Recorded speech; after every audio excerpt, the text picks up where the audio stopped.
बिस्मिल्लाहिर्रहमानिर्रहीम।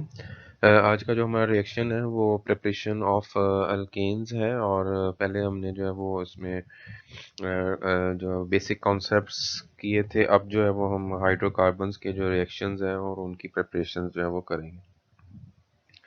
तो सबसे पहले हम अल्केन्स से स्टार्ट करते हैं। अल्केन्स जो है ये इनको हम पैराफिन्स भी कहते हैं और इनका जो जनरल फार्मूला है वो CnH2n+2 है।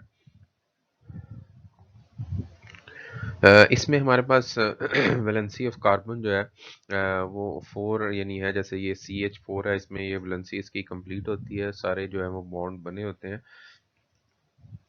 तो इसीलिए हम इनको जो है वो सैचुरेटेड हाइड्रोकार्बन्स भी कहते हैं। और अगर आप इसमें CH2 ग्रुप जो है वो ऐड करते जाएं तो आपके पास नेक्स्ट आएगा। जैसे ये हमारे पास मीथेन है, इसमें अगर आप ये देखें CH2 की एडिशन के साथ इथेन, और इसमें CH2 की एडिशन के साथ प्रोपेन जो है, इसी तरह ये होमोलोगस सीरीज जो है वो सारी कंप्लीट हो जाती है। इसको हम होमोलोगस सीरीज बोलते हैं, जो हमारे पास ये continuously methane, ethane, propane, butane जो है बनती है। इसके अलावा जो है, अगर अब देखें तो हमारे पास जो मीथेन है ये सिंपलेस्ट हाइड्रोकार्बन है, और ये प्रिंसिपल कॉन्स्टिट्यूट जो हमारे पास नेचुरल गैस है उसका मेजर कंपोनेंट जो है वो हमारे पास मीथेन ही है, और इसको हम एज ए फ्यूल यूज़ भी करते हैं।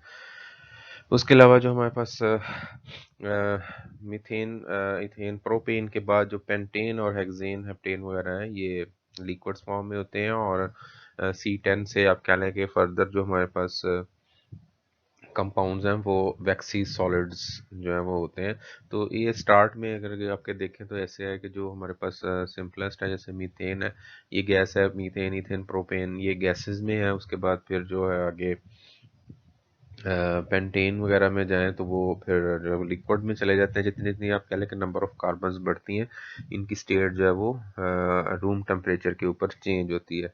तो अगर आप C10 से ऊपर चले जाते हैं, C12 वगैरह में देखें तो ये सॉलिड जो है वो सेमी सॉलिड टाइप यानी वैक्सी सॉलिड टाइप जो है वो कंपाउंड्स ये होते हैं।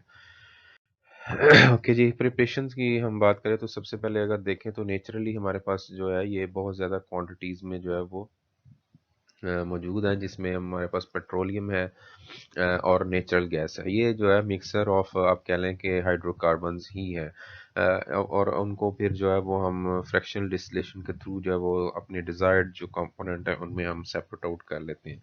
अब अगर लेबॉर्ट्री में हमने इसको प्रिपेयर करना हो तो हम जो है वो डिफरेंट ऑर्गेनिक कंपाउंड्स जो है वो यूज़ करते हैं for the preparation of alkanes. First of all जो हमारे पास फर्स्ट मेथड ऑफ प्रिपरेशन है वो है from the hydrogenation of alkenes and alkynes. Hydrogenation जो है ये होता है एडिशन ऑफ हाइड्रोजन। हमारे पास जो डबल बॉन्ड है, जैसे यहाँ पे CH2 है, या अगर ट्रिपल बॉन्ड है जैसे अल्कीन में और अल्काइन, ये ट्रिपल बॉन्ड वाला अल्काइन और ये अल्कीन, यहाँ पे एक पाई बॉन्ड है, अल्काइन में 2 पाई बॉन्ड है। तो अगर पाई बॉन्ड हो तो उसमें हाइड्रोजन जो है वो ऐड हो जाती है इन the presence of catalyst. Platinum जो है वो यहाँ पे एज ए कैटलिस्ट यूज़ किया जाता है। और कैटलिस्ट और अल्कीन की मौजूदगी में हाइड्रोजन गैस जो है वहाँ से पास की जाती है, और ये हमारे पास उसका जो है वो अल्केन फॉर्मेशन होती है। तो ये हमारे पास अगर इथीन है, या इसको हम इथाइलिन भी कहते हैं, इसको अगर आप इसकी हाइड्रोजनेशन करेंगे तो ये हमारे पास इथेन जो है इसकी फॉर्मेशन होगी। इसी तरह इथाइन की हाइड्रोजनेशन करेंगे तो ये भी। फ़र्क यहाँ पे ये है कि इसकी आपको हाइड्रोजनेशन थोड़ी ज़्यादा करनी पड़ेगी, यानी यहाँ पे देखें एक हाइड्रोजन मॉलिक्यूल है, यहाँ पे 2 हाइड्रोजन मॉलिक्यूल है। अब ये प्रोसेस जो है, क्योंकि इन द प्रेजेंस ऑफ कैटलिस्ट होता है, विदाउट कैटलिस्ट यहाँ पे हाइड्रोजनेशन नहीं होती, इसलिए हम इसको जो है वो कैटालिटिक हाइड्रोजनेशन कहते हैं।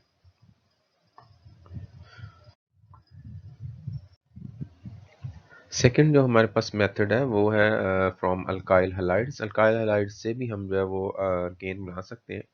इसमें हमारे फर्दर जो है आपके 3 है। एक तो ये है कि आप सिंपली जो है हमारे पास simple reduction of alkyl halide, आप सिंपली जो है वो अल्काइल हैलाइड्स की रिडक्शन करें। और ये रिडक्शन जो है वो कैसे होगी, ये हमारे पास रिड्यूसिंग एजेंट्स इसमें आएंगे।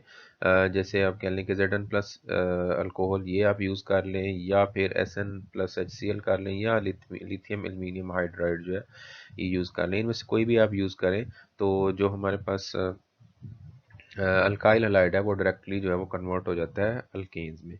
उसके बाद सेकंड जो हमारे पास है ये वर्ड्स रिएक्शन है। इस रिएक्शन में जो है वो हम एक्चुअली इथाइल ब्रोमाइड जो है वो यूज़ करते हैं इन एथरल सोल्यूशन, और इसको फिर हम ट्रीट करते हैं विद मेटालिक सोडियम, तो हमारे पास जो है वो एन ब्यूटेन फॉर्मेशन होती है। यानी हम इथाइल ब्रोमाइड इसमें लेंगे वर्ड्स रिएक्शन में, और उसको रिएक्ट करवाते हैं हम सोडियम के साथ, और ये सोडियम जो है और ये सारा रिएक्शन जो है वो ईथर में आप कह लें कि होगा, ये एथरल सोल्यूशन जो है वो उसका होगा इसका, तो ये रिएक्शन ऑटोमेटिकली जो है वो हम कह सकते हैं कि ईथर में होगा। यहाँ NaBr और साथ जो है वो एन ब्यूटेन जो है वो बनेगी।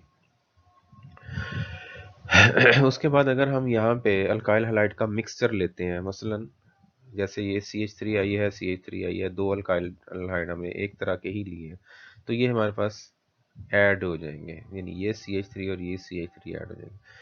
अगर हम CH3I और C2H5 लेते हैं तो ये हमारे पास CH3 और C2H5 जो है वो ऐड हो जाएंगे। यानी हमारे पास ये जो CH3 है, ये इनमें से एक जो है ये कह लें कि ये CH3 होगा, सेकंड जो C2H5 है वो ये आ जाएगा। तो ये जो है दोनों ऐड यानी हो जाएंगे। अगर आप मिक्सचर लेते हैं तो ये रिएक्शन इस तरह होगा। और यहाँ पे लास्ट रिएक्शन में आप देखें तो C2H5I और C2H5I का जो है मिक्सचर है, तो ये हमारे पास C2H5 और C2H5 ये फॉर्मेशन जो है वो अल्केन की होगी। ओके, थर्ड जो हमारे पास रिएक्शन है ये थ्रू ग्रिग्नार्ड रीजेंट है। ग्रिग्नार्ड रीजेंट जो है वो आपको पता है ये कि हमारे पास ये RMG X होता है, यानी इसमें अल्काइल मैग्नीशियम और हेलोजिन जो है इसका होता है, ये कंपाउंड होता है।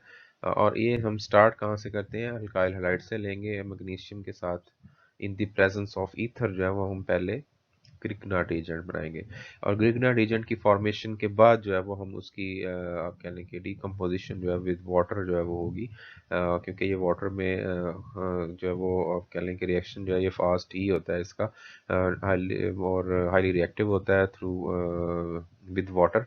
तो इसकी जो है वो डीकम्पोजिशन होगी, तो ये हमारे पास C2H5 यानी ये जो अलहदा हो जाएगा, ये C2H6 यानी एक हाइड्रोजन के साथ, और बाकी जो है ये हमारे पास MgOHI जो है इसकी फॉर्मेशन होगी। तो ग्रिग्नार्ड एजेंट के थ्रू भी हम बना सकते हैं, लेकिन ये भी मेथड क्योंकि अल्काइल हैलाइड से हम स्टार्ट करते हैं इसलिए हम इसको कहेंगे कि ये एक्चुअली अल्काइल हैलाइड से ही हम उसकी प्रिपरेशन कर रहे हैं। ओके, थर्ड जो हमारे पास है इसका मेथड वो है अल्कोहल से। अल्कोहल से हम दो हमारे पास मेथड है। नंबर वन ये है, it can be converted to alkane either by reduction with HI and phosphorus through alkyl halide. यानी इसमें हम पहला जो ये लिखा हुआ है हमारे पास रिएक्शन कि हम अल्कोहल लेंगे और उसकी रिडक्शन करेंगे विद HI एंड फास्फोरस। अब इससे क्या होगा कि पहले अल्काइल हैलाइड बनेगा, और अल्काइल हैलाइड की रिडक्शन हमने पढ़ा है कि ये अल्काइल हैलाइड जो है ये रिड्यूस होके उसमें कन्वर्ट हो जाता है अल्केन में। तो हम स्टार्ट क्योंकि अल्कोहल से कर रहे हैं इसलिए अल्कोहल की जो है वो थ्रू अल्काइल हैलाइड जो है अल्केन फॉर्मेशन होगी। सेकंड जो हमारे पास है ये जो है ये आप कह लें कि थ्रू पैराटोलुइन सल्फोनेट एस्टर जो है वो होती है। इसमें क्या होता है कि हम अल्कोहल लेते हैं, अल्कोहल के साथ हम ये पैराटोलुइन सल्फोनाइल क्लोराइड जो है वो लेंगे। इसको जब हम आपस में रिएक्ट करवाते हैं तो ये हमारे पास पैराटोलुइन सल्फोनेट एस्टर बनता है। इस एस्टर की आप जो है वो ये लिथियम एल्यूमिनियम हाइड्राइड के साथ जब वो रिडक्शन करेंगे तो ये हमारे पास अल्केन, और ये जो एस्टर पार्ट है ये अलहदा हो जाएगा। अल्केन का जो पार्ट यहाँ पे C2H5 यानी जो अल्कोहल हमने लिया था उसी की चेन यहाँ पे जो है वो हमें एज ए अल्केन जो है वो मिलेगी। फोर्थ मेथड हमारे पास कार्बोक्सिलिक एसिड का है। हमारे पास दो वेज हैं इसको कन्वर्ट करने के, कार्बोक्सिलिक एसिड टू अल्केन्स। एक जो है इसमें कॉल्ब सिंथेसिस है, और इसमें हम क्या करते हैं, concentrated aqua solution of potassium salt of fatty acid जो है वो हम उसका इलेक्ट्रोलिसिस करते हैं, और उसके बाद हमारे पास जो है ये अल्केन और कार्बन डाइऑक्साइड की फॉर्मेशन होती है। ये हमारे पास जो है वो potassium salt of carboxylic acid है, यानी ये एसीटेट है और ये साथ उसका पोटाशियम आयन है। ये जब हम वाटर में करेंगे इसके सोल्यूशन फॉर्म में ये इस तरह आयनाइज होंगे, और इसका जब हम इलेक्ट्रोलिसिस करेंगे तो एनोड के ऊपर इसकी जो है वो ऑक्सीडेशन होगी, ये जो एनायन है। तो एनायन की ऑक्सीडेशन होगी तो यहाँ पे देखें ये CO2 निकलेगी, बाकी CH3 जो है ये आपस में मिलके ये CH3 बनाएंगे। तो यानी दो मालिक्यूल यहाँ पे यूज होंगे ना, दो मालिक्यूल हैं, CO2 यहाँ से निकल जाएगी ये वाली, और दो जो CH3 मालिक्यूल हैं वो आपस में मिल जाएंगे। तो ये एनर्डिक एनोड के ऊपर होती है, इसलिए हम इसको एनोडिक ऑक्सीडेशन जो है वो भी कहते हैं। और इसमें हमारे पास जो है वो कार्बन डाइऑक्साइड और अल्केन जो है वो ये कार्बन डाइऑक्साइड इवॉल्व हो जाएगी गैस फॉर्म में, अल्केन जो है वो हमें वहाँ पे मिल जाएगी।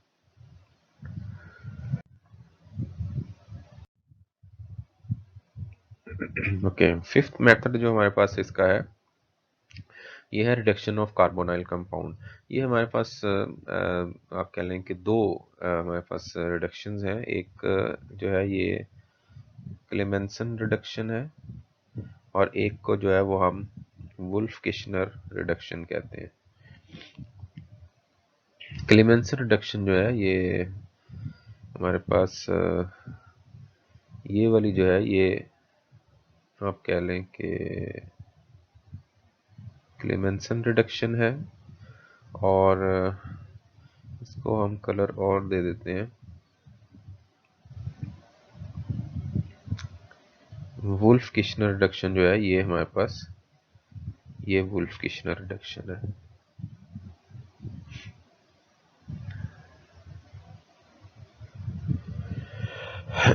अब हमारे पास जो क्लेमेंसन रिडक्शन है इसमें क्या होता है कि हम जो ये हम स्टार्ट करते हैं एसीटोन से या कीटोन हम लेते हैं इसमें, और इसको हम रिएक्ट करवाते हैं इन द प्रेजेंस ऑफ जिंक, और Hg जो है ये होगी प्लस HCl। ये इसको हम जिंक अमलगम भी बोलते हैं, यानी ये जो हम कम्बिनेशन बनाते हैं यहाँ पे इसको हम जिंक अमलगम जो है वो कहते हैं। यानी ये जिंक और इसका जो है वो Hg का, और साथ जो हम HCl लेंगे तो ये हमारे पास अल्केन फॉर्मेशन होगी। दूसरा जो हमारे पास वुल्फ किशनर है उसमें ये हाइड्राजीन है, इन द प्रेजेंस ऑफ KOH जो है ये रिएक्शन होता है हाइड्राजीन के साथ मिलके। तो ये हमारे पास जो है वो यहाँ पे आफ्टर रिडक्शन जो है, तो इसमें आप देखें तो जो है वो जितनी कार्बन्स हम कह लें कि यहाँ होंगी उतनी कार्बन्स की यहाँ पे चेन बनेगी। यहाँ पे कितनी थी, 3 कार्बन्स थी, तो यहाँ पे 3 कार्बन चेन है, यहाँ पे 2 कार्बन्स है, तो यहाँ पे 2 कार्बन चेन ही जो है वो बनेगी।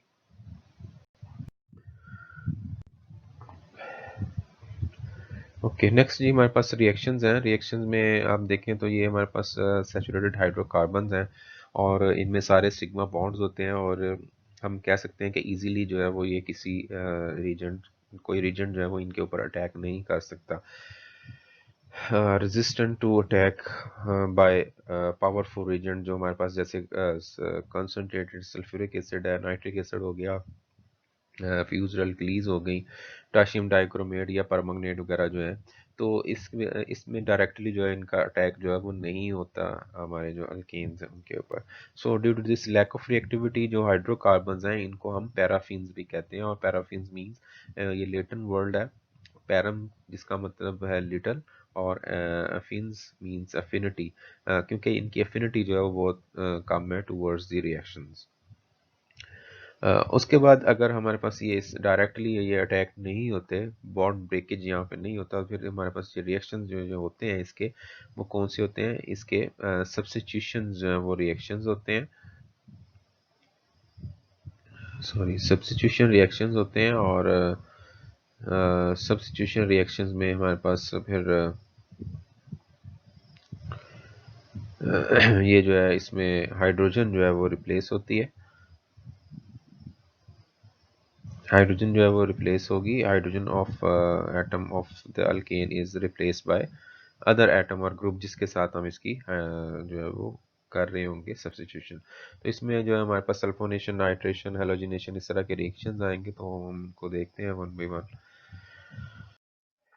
सबसे पहले हम जो है वो हेलोजिनेशन देखेंगे। हेलोजिनेशन में जो है जस्ट आप कह लें कि सिंपली एडिशन ऑफ हेलोजन होती है, Cl2।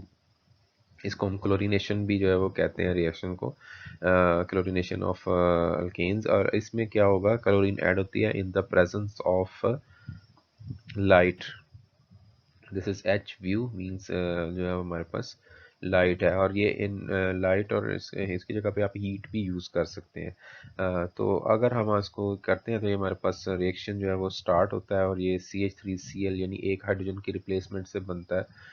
इसी तरह आगे फर्दर जो है वो रिएक्शन जो है वो होगा, तो ये एक और हाइड्रोजन रिप्लेस होगी तो ये CH2Cl2 बनेगा। इस तरह और हाइड्रोजन होगी तो ये CHCl3 बन जाएगा, और ये एंड पे जब सारी हाइड्रोजन रिप्लेस हो जाएंगी तो ये CCl4 बन जाएगा। ये हमारे पास जो है वो 3 स्टेप रिएक्शन है और फ्री रेडिकल रिएक्शन है। ये हमारे पास फ्री रेडिकल जो है, या इसको हम फोटोकेमिकल चेन रिएक्शन भी कहते हैं, जिसमें फ्री रेडिकल मैकेनिज्म के थ्रू जो है वो ये आप कह लें कि परफॉर्म होता है। इसमें स्टेप 1 जो है इसमें क्या है, इनिशिएशन स्टेप है। इनिशिएशन स्टेप में क्या होता है, जब आप एनर्जी देते हैं तो Cl2 जो है ये एक्चुअली बॉन्ड ब्रेक होता है थ्रू हीट एनर्जी और थ्रू लाइट एनर्जी। यहाँ पे लाइट अगर हम लेते हैं तो ये दो हमारे पास Cl रेडिकल बनेंगे। ये रेडिकल कैसे बनते हैं कि जो CCl बॉन्ड होता है, इसको हम कह लें कि होमोलिटिक कोलिजन जो है वो भी कहते हैं। ये कैसे होगा,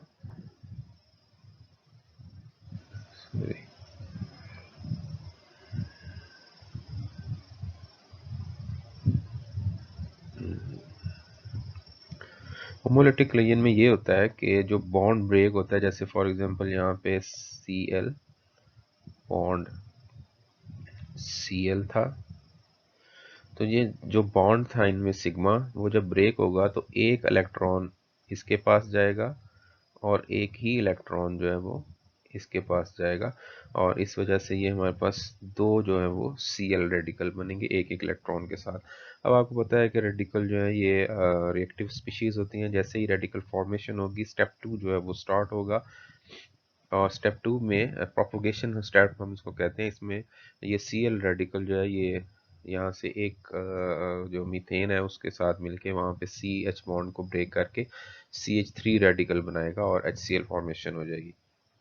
अब जो CH3 रेडिकल है ये फर्दर फिर Cl2 रेडिकल्स को ब्रेक करेगा, और हमारे पास ये CH3Cl और Cl रेडिकल बनेगा, और ये रिएक्शन जो है वो इसी तरह प्रोसीड होगा। और थर्ड स्टेप जो हमारे पास आता है, थर्ड स्टेप जो है इसको हम टर्मिनेशन स्टेप्स कहते हैं। इसमें सारे रेडिकल जो हैं वो आपस में आप कह लें कि कंबाइन हो गए। जैसे CH3 रेडिकल और Cl रेडिकल मिलके ये बना देंगे, CH3 रेडिकल मिलके ये बना देंगे, और Cl2 रेडिकल मिलके ये क्लोरीन में कन्वर्ट हो जाएंगे।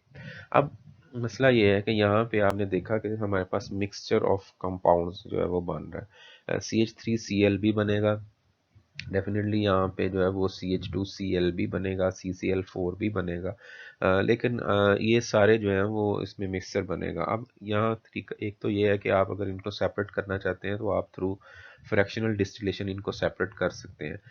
लेकिन एक और भी तरीका है कि अगर फॉर एग्जांपल अगर आपने मिथाइल क्लोराइड बनाना है तो आप एक्सेस में जो है वो मीथेन दें इसको, यानी मीथेन की क्वांटिटी जो आप इतनी ज़्यादा दें कि वो मिथाइल क्लोराइड फॉर्मेशन जो है वो ज़्यादा से ज़्यादा हो। अदरवाइज़ ये है कि इनको हमें फ्रैक्शनल डिस्टिलेशन के थ्रू जो है वो सेपरेट करना पड़ता है इनको। अगर हम जो है वो ये कहें कि हम इनको जो है वो कंट्रोल करें तो कंट्रोल करना जो है वो इनको मुश्किल होता है, क्योंकि यहाँ पर रेडिकल रिएक्शन है। तो जैसे ही रेडिकल फॉर्मेशन होती है फास्टली रिएक्शन जो है वो प्रोसीड होना शुरू हो जाता है। अगर हम बात करें रिएक्टिविटी की, तो हमारे पास ये फ्लोरीन, क्लोरीन, ब्रोमीन और आयोडीन, ये इसका रिएक्टिविटी ऑर्डर है विद हैलोजेंस। अब ये देखें तो सबसे ज़्यादा फ्लोरीन, और जैसे जैसे हम जाते हैं तो ब्रोमीन और आयोडीन जो है ये सबसे कम रिएक्टिव है। इसकी वजह यह है कि हमारे पास जो अटैक है यानी ब्रोमीन और जो आयोडीन है, ये इनका अटैक आप कह लें कि इतना मसलन कि ये रेडिकल जो है इतने स्ट्रॉन्ग नहीं है कि ये CH4 या हमारे पास जो अल्केन है उसको अटैक करके ब्रेक कर सकें। इसलिए तो अगर आप यहाँ पे देखें तो ये फ्लोरीन जो है इसकी आप एनर्जी देखें -138 यहाँ से इवॉल्व हो रही है। क्लोरीन जो है -5 किलो जूल इवॉल्व हो रही है, और ब्रोमीन की केस में ये प्लस हो गई है, मीन यहाँ पे एनर्जी एब्जॉर्ब होगी, और आयोडीन में ये 130 एब्जॉर्ब होगी। तो अगर आप देखें तो मोस्ट हमारे पास जो फेवरेबल है वो ये है, ये मोस्ट जो है वो क्या आप कह लें कि फेवरेबल है। और इसकी वजह ये है कि यहाँ पे एनर्जी कॉन्टेंट्स जो है वो आप देखें तो -5 जो है, ये अगर आप फ्लोरीन देखें बहुत ज़्यादा एनर्जी रिलीज हो रही है, यानी आप कह लें ये रिएक्शन जो है वो ज़्यादा फास्ट होगा, और बाकी जो है वो बहुत स्लो होंगे। यहाँ पे एनर्जी जो है वो अब्जॉर्ब होगी, देनी पड़ेगी। तो इस वजह से फिर जो है हम जो है वो इसको ही क्लोरीनेशन जो है वो उसको ही प्रेफर जो है वो करते हैं, यानी क्लोरीनेशन के लिए हम ये मेथड यूज़ करते हैं।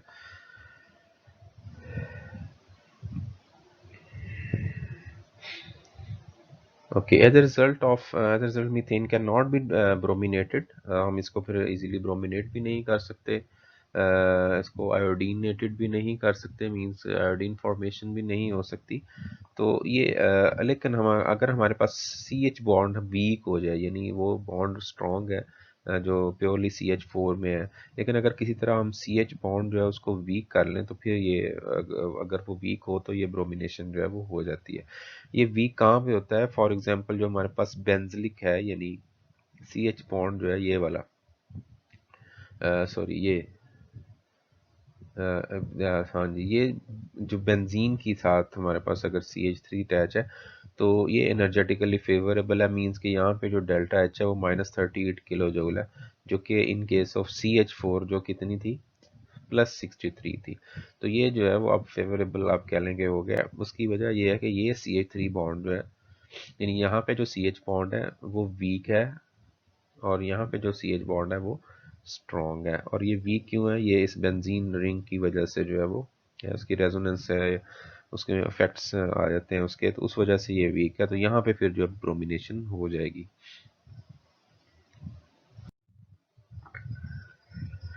ओके जी, similarly free radical bromination of isobutane जो है वो एट 300 डिग्री C जो है वो हो सकती है। और ये हमारे पास 2 मिथाइल प्रोपेन जो है, ये जैसे आपने देखा था कि उसकी एनर्जी जो है वो अब्जॉर्ब होगी भी, इस यहाँ पे एनर्जी हमें देनी पड़ेगी। तो अगर हम आइसोब्यूटेन लेते हैं तो उसको 300 पे करेंगे तो ये इसकी ब्रोमिनेशन हो जाएगी। लेकिन in contrast chlorination gives both possible products. अब ये जो हमारे पास आता है, ये प्रोडक्ट बनती है 2 मिथाइल प्रोपेन, यानी इस कार्बन के ऊपर ये वाली हाइड्रोजन आ रही है, ये नहीं, ठीक है। लेकिन अगर आप इसकी क्लोरीनेशन करते हैं तो हमारे पास ये भी आ जाती है और ये भी आ जाती है, यानी ये 1 क्लोरो 2 मिथाइल प्रोपेन है, 2 क्लोरो 2 मिथाइल प्रोपेन है। यानी इस यहाँ पे देखें तो सिर्फ टर्शरी कार्बन जो है इसके ऊपर ये ब्रोमिनेशन होती है, और उसकी वजह भी इस CH बॉन्ड की कंडीशन हो रहा है, ये CH बॉन्ड की कंडीशन हो रहा है। इसमें जो है क्लोरीनेशन में ऐसा है कि ये भी हो जाएगा और यहाँ पे भी जो है वो हाइड्रोजन रिप्लेस हो जाएगा।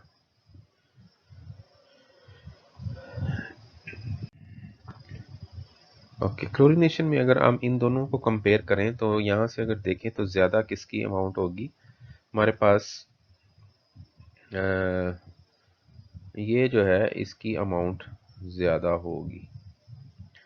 उसकी वजह यह है कि यहाँ पे जो फ्री रेडिकल बनेगा वो टर्शरी फ्री रेडिकल, यानी इसके ऊपर आप कह लेना कि इलेक्ट्रॉन आएगा और फ्री रेडिकल बनेगा यहाँ पे, तो वो टर्शरी फ्री रेडिकल बनेगा। यहाँ पे जब हम सॉरी ये टर्शरी नहीं बनेगा, ये है जहाँ पे रिप्लेस हुई है इस कार्बन, ये जो है यहाँ पे जब हाइड्रोजन रिप्लेस होगी ये हमारे पास ज़्यादा आएगा, क्योंकि यहाँ पे ये जो कार्बन है ये क्या है, ये टर्शरी कार्बन है। और टर्शरी कार्बन होने की वजह से जब यहाँ पे रेडिकल फॉर्मेशन होगी तो ये टर्शरी रेडिकल बनेगा, जबकि यहाँ पे जो सेकंड हमारे पास है ये इसमें Cl यहाँ पे ऐड हो रही है, तो इसका मतलब है रेडिकल फॉर्मेशन यहाँ पे होगी। तो ये प्राइमरी रेडिकल है, ये टर्शियरी रेडिकल है। अब अगर आप कंपेयर करें तो ये तकरीबन 9:1 रेशो इनकी आती है। 9:1 मीन्स कि अगर ये इसके हमारे पास टर्शियरी वाले के जो है वो 9 मॉलिक्यूल्स बनेंगे तो उसके साथ इसका एक जो है वो बनेगा। उसकी वजह ये है कि टर्शियरी फ्री रेडिकल जो है ये मच स्टेबल होता है as compare to primary radical. और ये जो हमने हाइपर कॉन्जुगेशन की थी जिसमें हमने कार्बोकेटाइंस की बात की थी कि कार्बोकेटाइन जो है वो टर्शियरी सबसे ज़्यादा स्टेबल होता है और प्राइमरी जो है वो मोस्ट लेस स्टेबल होता है। इसी तरह यहाँ पे जो रेडिकल फॉर्मेशन होती है ये भी ड्यू टू हाइपर कॉन्जुगेशन जो हमारे टर्शियरी फ्री रेडिकल है ये ज़्यादा स्टेबल होता है।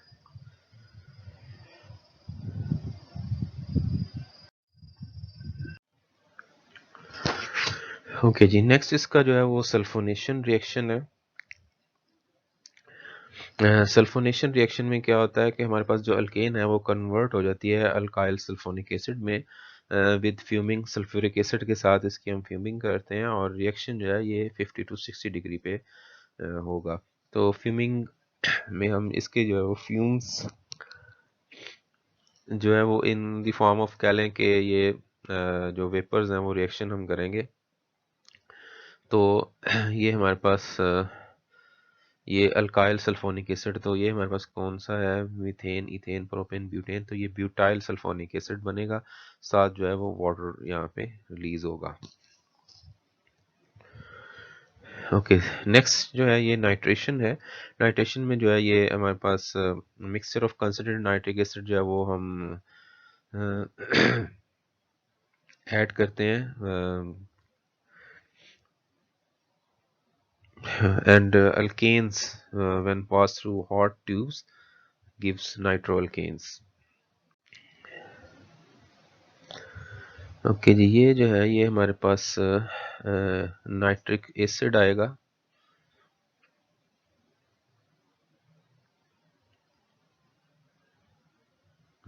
सॉरी,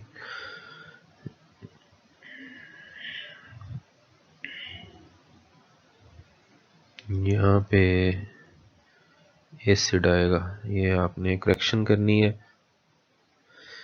नाइट्रिक एसिड यहाँ पे आएगा और नाइट्रिक एसिड जो है हम क्या करते हैं इसमें रिएक्शन में जो है वो नाइट्रिक एसिड के वेपर्स और जो अल्केन है उन दोनों को हम एक हॉट ट्यूब जो है उसमें से पास करते हैं। और ये रिएक्शन जो है वो हाई टेम्परेचर, जैसे यहाँ पे देखें मेंशन भी है, ये 458 डिग्रीज के ऊपर जो है वो होगा। और जब ये पास करेंगे हम ट्यूब में से इतनी हॉट में से, तो हमारे पास ये मिक्सचर ऑफ नाइट्रेशन जो है वो उसके जो है वो बनेंगे। जैसे ये हमारे पास है 1 2 3 4 कार्बन जो है अल्केन हमने यहाँ पे ली, तो ये हमारे पास C4 C3 C2 C1 ये सारे का मिक्सचर जो है वो बनेगा। और अगर यहाँ से हमें मिथाइल ये वाली चाहिए यानी नाइट्रोमीथेन चाहिए, तो फिर भी हम जो है इसको इसी रिएक्शन के थ्रू बनाते हैं। अगर डायरेक्ट बनाए तो उसकी यील्ड जो है वो कम आती है। यानी डायरेक्ट अगर यहाँ पे मीथेन लेके आप उसकी नाइट्रेशन करें तो उसकी यील्ड कम आती है। और सर अगर आप यहाँ पे इसको करें तो यहाँ पे इसकी यील्ड जो है ज़्यादा आती है। यहाँ पे क्या होगा कि हमें फिर इस मिक्सचर से इसको जो है वो आइसोलेट करना पड़ता है, यानी सेपरेट करना पड़ता है। ओके जी, नेक्स्ट जो हमारे पास ऑक्सीडेशन रिएक्शन है, इसमें जस्ट ये है कि बर्निंग अगर हम करें in the presence of oxygen या air, burning of hydrocarbons in air is a source of heat but not an important laboratory reaction because the product जो हमारे पास आते हैं वो CO2 और वाटर आते हैं। और CO2 और वाटर के लिए जो है हम मीथेन के लिए हमें नहीं चाहिए, क्योंकि वाटर हमारे पास एज सच वो होता है और CO2 जो है ये हम एयर से भी जो है वो ले सकते हैं अगर हमें चाहिए हो। या और भी बहुत से हैं इसके जो है वो मेथड्स हैं। तो CH4 से ये हम कह लें कि ये फेवरेबल रिएक्शन नहीं है। और यहाँ पे जो हीट वॉल्व होती है वो -890 किलो जूल पर मोल जो है वो इसमें होती है। तो heat of combustion of alkanes have been determined experimentally. It increase regularly as the series ascends. अगर आप आगे जाते हैं, जैसे मीथेन के लिए ये 890 है, अगर आप इथेन देखेंगे तो बढ़ जाएगी ये 11 1554 हो जाएगी। और प्रोपेन के लिए ये जो है वो आप देख लें, ये 2226 किलो जूल पर मोल जो है वो। So the incomplete combustion of hydrocarbons, burning them in insufficient supply of air is of industrial importance as it is the basis of manufacture of carbon black। अगर आप insufficient air देते हैं तो फिर ये इम्पॉर्टेंट है, यानी अगर आप ऊपर जैसे हमने कंप्लीट इसकी अगर ऑक्सीडेशन करते हैं, हम कंप्लीट एयर में उसको जो है वो हम बर्निंग करते हैं, और हमारे पास जो प्रोडक्ट आती है वो CO2 वाटर आती है। अब इतनी ज़्यादा यहाँ पे एनर्जी जो है वो आप कह लें कि हो रही है, तो हम यहाँ पे रिलीज़ हो रही है, तो यहाँ पे जो प्रोडक्ट्स हैं वो हमारे कोई आप कह लें कि इतने इम्पोर्टेंट नहीं है, तो इसलिए हम इस रिएक्शन को इतनी इम्पोर्टेंस नहीं देते। हाँ, अगर आप हीट पर्पज़ के लिए ये बर्निंग जो है वो आप कर सकते हैं, जहाँ से आपने जस्ट हीट लेनी है, यानी यहाँ से हम हीटिंग पर्पस के लिए इसको यूज कर सकते हैं कि हम ईट आउटपुट जो है वो हीट ले रहे हैं, लेकिन प्रोडक्ट के लिए अब ये रिएक्शन जो है वो फेवरेबल नहीं है। अब अगर आप इसकी इनकम्प्लीट कंबस्टन करेंगे, इनकम्प्लीट का मतलब ये होता है कि आप एयर की सप्लाई जो है वो कम रखेंगे, सफिशिएंट नहीं देंगे। तो ये इंडस्ट्रियल जो है वो इसकी इम्पोर्टेंस ये है कि इससे हम फिर जो है वो कार्बन ब्लैक बनाते हैं, और ये कार्बन ब्लैक फॉर्मेशन के लिए जो है या उसकी मैन्युफैक्चरिंग के लिए हम ये काम कर लेते हैं कि इनसफिशिएंट एयर के साथ इनको हम अब इसमें कार्बन ब्लैक जो है वो कहाँ पे यूज़ होती है, ये इंक में या ब्लैक पेंट्स में जो है, या एज ए फिलर जो है वो रबड़ में, उसमें जो है वो यूज़ होती है। Controlled air oxidation of natural gas and low boiling petroleum fractions under high pressure and in the presence of finely divided metals which are used as catalyst yield methyl alcohol। ठीक है जी, अगर आप in the presence of catalyst जो है metal catalyst करते हैं ये burning, तो फिर ये हमारे पास methyl alcohol, formaldehyde and formic acid होगी, जो कि हमारे पास इंपॉर्टेंट इंडस्ट्रियल प्रोडक्ट्स हैं, यानी ये भी कंट्रोल्ड एयर ऑक्सीडेशन में होगा। फ़र्क क्या है, ऊपर हमने साथ जो है वो कैटलिस्ट यूज़ नहीं किया, अगर आप कंट्रोल्ड एयर में करते हैं और कैटलिस्ट यूज़ करते हैं तो फिर ये हमारे पास डिफरेंट प्रोडक्ट्स बनते हैं जो इंडस्ट्रियल इंपॉर्टेंट हैं। ओके, नेक्स्ट जो हमारे पास इसका है पायरोलिसिस और थर्मल क्रैकिंग। ये भी पायरोलिसिस हम क्योंकि उसके ब्रेक डाउन करेंगे, या थर्मल क्रैकिंग जो है इसमें हम हीट दे के जो है वो बॉन्ड ब्रेक करते हैं। So pyrolysis process by which alkane molecules are broken up by heat when alkanes are heated in the presence of oxygen, यानी above 400 डिग्रीज आप उसको करेंगे तो सी बॉन्ड जो है ये ब्रेक हो जाता है, और ये रेंडमली होगा, आप स्पेसिफिकली नहीं कि आप ये बॉन्ड ब्रेक कर रहे हैं ये या ये कौन सा कर रहे हैं, रेंडमली जो है वो ब्रेकेज होगा इसका, और हमारे पास ये अल्काइल रेडिकल्स बनेंगे, यानी ये देखें ये बॉन्ड ब्रेक हुआ है तो ये रेडिकल्स बन गए, ठीक है, यहाँ से बॉन्ड ब्रेक हुआ तो ये रेडिकल्स बन गए, ये डिफरेंट हमारे पास बनेंगे। So there are two possible ways in which these radicals may terminate। One is recombination of these radicals to produce mixture of different alkanes। एक तो ये है कि ये आपस में ही जो है वो कंबाइन हो जाए तो ये आपस में मिलके दोबारा से एल्केन्स में जो है वो कन्वर्ट हो जाएंगे। दूसरा रिएक्शन जो अकर्स होता है is disproportion. In this process, one radical transfer a hydrogen atom to another radical to produce an alkane and an alkene। अब इसमें यह है कि एक हाइड्रोजन जब यहाँ से ट्रांसफ़र हो जाएगा तो ये फिर हमारे पास जो है वो एक एल्कीन और एल्केन भी बनेगा। अब जहाँ से हाइड्रोजन ट्रांसफ़र होगा, यानी रेडिकल का हाइड्रोजन ट्रांसफ़र होगा, वहाँ पे ये डबल बॉन्ड होगा, और ये जो ट्रांसफ़र ऑफ हाइड्रोजन है यहाँ पे ये कैसे होगी, इसके लिए आप समझ सकते हैं कि ये हमारे पास फॉर एग्ज़ाम्पल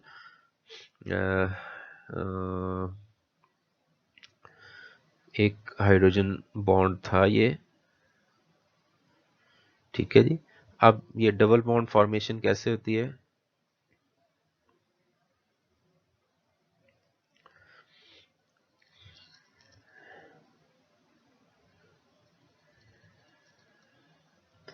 सॉरी ये hydrogen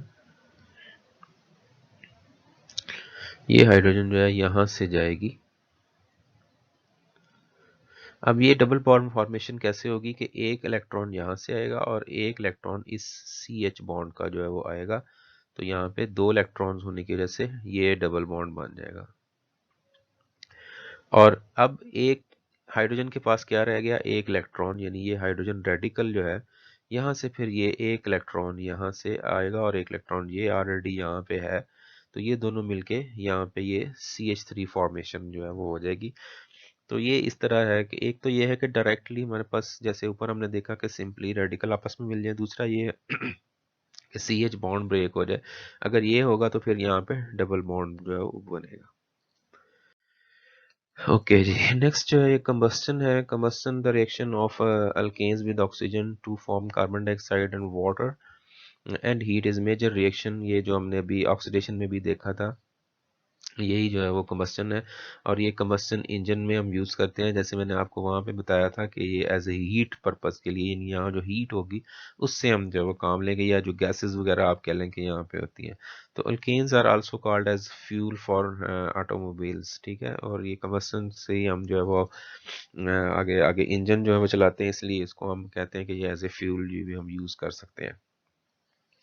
A compressed mixture of alkane and air burns smoothly in the internal combustion engine and increase its efficiency, but at the same time, under certain conditions, the smooth explosion of fuel-air mixture in cylinder is replaced by knocking, which reduce the power of the engine. अब हम क्योंकि इसको as a fuel use करते हैं, तो यहाँ पे engine जो है वो उसमें नॉकिंग भी होती है। नॉकिंग मीन्स के ये स्मूथली कंबस्टन जो है वो नहीं होती, ठीक है। अगर स्मूथ कंबस्टन नहीं होगी तो वहाँ पे फिर जो है वो नॉकिंग होगी, और नॉकिंग की वजह से इंजन जो है वो अपना उसकी जो पावर है उसमें रिडक्शन आती है, यानी पावर रिड्यूस करता है। So the problem of knocking has been successfully met in two ways. एक तो ये है कि हमारे पास प्रॉपर सिलेक्शन ऑफ हाइड्रोकार्बन जो है वो हम यूज़ करें तो नॉकिंग कम हो सकती है। दूसरा हम जो है वो लेड टेट्रा इथाइल लेड जो है ये ऐड करते हैं। ये अब आप कह लें कि अब जो है वो ऑलमोस्ट बैन हो चुका है, ये टेट्रा इथाइल लेड नहीं यूज़ होता। लेकिन पहले ये यूज़ किया जाता था, तो उसको जो है उसकी नॉकिंग को कंट्रोल करने के लिए। तो ये दो चीज़ें जो हैं ये इनसे हम जो है नॉकिंग कंट्रोल कर सकते हैं। नेक्स्ट हमारे पास रिएक्शन जो है वो आइसोमराइजेशन है। आइसोमराइजेशन में जो है वो it is employed in reforming straight chain hydrocarbons into branch chain जो है वो। आइसोमराइजेशन में हम क्या करते हैं कि जो स्ट्रेट चेन कार्बन है उनको हम ब्रांच चेन में कन्वर्ट करते हैं, और ये रिएक्शन जो है होगा इन the presence of AlCl3 plus HCl जो है। जैसे ये है कि हमारे पास ये N ब्यूटेन थी, यानी ये स्ट्रेट चेन थी। इसको हम जब इसका रिएक्शन करवाएंगे तो ये हमारे पास ब्रांच चेन में जो है वो आप कह लें। तो आफ्टर कन्वर्जन जो है जब ये रिएक्शन होगा तो 20% आपके पास जो है वो ये स्ट्रेट चेन बच जाएंगे, और 80% जो है वो कन्वर्ट हो जाएंगे ब्रांच चेन में। अब जो ये रिएक्शन है ये इन the presence of strong Lewis acid catalyst जो है वो होता है, और इसमें एक्चुअली जो रिएक्शन होता है वो रीअरेंजमेंट रिएक्शन होता है, यानी ये क्रैक उसकी जो है वो यहाँ पे रीअरेंजमेंट होगी और ये हमारे पास ब्रांच चेन बनेगा। ये जो है ये हम फ्यूल की आप कह लें कि एफिशिएंसी इंक्रीज करने के लिए, या फ्यूल की क्वालिटी बेटर करने के लिए ये हम काम जो है वो करते हैं अल्केन्स के साथ। ओके जी, नंबर 8 हमारे पास जो है वो कैटालिटिक क्रैकिंग है। इसमें ये भी इंडस्ट्रियल प्रोसेस है which is directed towards the production of fuels.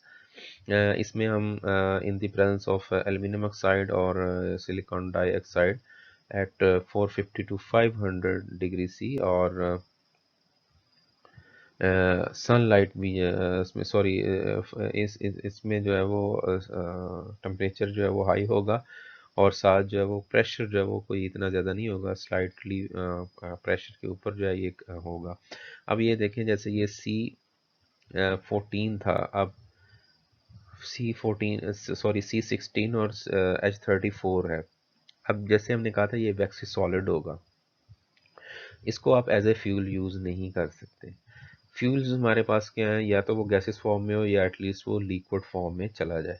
तो इसकी फिर हम क्या करते हैं, कैटालिटिक क्रैकिंग करते हैं, यानी इसको हम ब्रेक करते हैं। क्रैकिंग के बाद ये देखें C5 C3 और C3 इस तरह जो है इसकी जो है वो डिफरेंट में कन्वर्जन जो है वो हो जाएगी। उसके बाद हमारे पास कैटालिटिक रिफॉर्मिंग है। कैटालिटिक रिफॉर्मिंग जो है इसमें हम क्या करते हैं, बस quantities of aliphatic hydrocarbons are converted into unsaturated hydrocarbons which are used as better fuel. यहाँ पे हम रिफॉर्मिंग में क्या करते हैं कि जो हमारे पास एलिफेटिक हैं उनको हम अनसैचुरेटेड में कन्वर्ट करते हैं, या हम यूँ कह लें कि सैचुरेटेड को अनसैचुरेटेड में करते हैं। और ये भी हमारे पास in the presence of aluminium oxide या प्लाटिनम कैटलिस्ट जो है एट 500 डिग्री सी, तो ये हमारे पास जो हेक्सेन है वो बेंजीन में जो है वो कन्वर्जन इसकी हो जाती है। The process of converting open chain alkane to benzene is also called aromatization, क्योंकि ये एरोमेटिक यहाँ पे बनता है, तो अगर एरोमेटिक बन रहा है तो फिर हम इसको एरोमेटाइजेशन भी जो है वो कहते हैं। नंबर 10 जो हमारे पास है ये डिहाइड्रोजनेशन है। डिहाइड्रोजनेशन में क्या होगा कि डबल बॉन्ड फॉर्मेशन होगी, जैसे हमने वहाँ पे इसकी फॉर्मेशन में देखा कि एडिशन करने से ये बनता है, इस तरह जो है वो डिहाइड्रोजनेशन करेंगे। डिहाइड्रोजनेशन जो है ये जो है 550 to 600 डिग्री सी जो है उसके इस टेम्परेचर के ऊपर इसकी डिहाइड्रोजनेशन होती है इन the presence of chromium oxide. Chromium oxide जो है यहाँ पे एज ए कैटलिस्ट होगा और टेम्परेचर इसका जो है वो 550 to 600 डिग्री सी जो है वो होगा। तो इसमें जब हम इसकी करेंगे तो ये डबल बॉन्ड फॉर्मेशन होगी। अब ये डबल बॉन्ड फॉर्मेशन ये एक पोजीशन पे नहीं होगी, जैसे ये देखें यहाँ पे भी, यहाँ पे भी और यहाँ पे भी, यानी ये हमारे पास पॉसिबिलिटीज़ जो है वो ये है। एक ये है कि ये टर्मिनल डबल बॉन्ड बने, वो चाहे इस इधर बन जाए या इधर बन जाए वो एक ही होगा, ठीक है। सेकंड पॉसिबिलिटी ये है कि यहाँ सेंटर में डबल बॉन्ड बने, और थर्ड ये है कि यहाँ पे ये बने। तो ये 1 ब्यूटीन 2 ब्यूटीन और 1 3 ब्यूटाडाइन, ये तीन जो है वो यहाँ पे बन सकती हैं, तीनों जो है वो यहाँ पे हमारे पास ये बनेंगी। क्रोमियम ऑक्साइड के अलावा जो हम यहाँ पे कैटलिस्ट यूज़ कर सकते हैं वो मोल्बिडियम ऑक्साइड हो सकता है, या हमारे पास वेनेडियम ऑक्साइड जो है ये भी हम कर सकते हैं। और ये जो हमारे पास प्रोडक्ट आती हैं, स्पेशली जो हमारे पास ये ब्यूटाडाइन है, ये कह लें कि इम्पोर्टेंट कमर्शियल प्रोडक्ट है जो पेट्रोकेमिकल इंडस्ट्री में जो है वो यूज़ होता है। तो इसलिए हम जो है वो इसकी फॉर्मेशन के लिए हम जो है वो डिहाइड्रोजनेशन ऑफ अल्केन्स जो है वो करते हैं।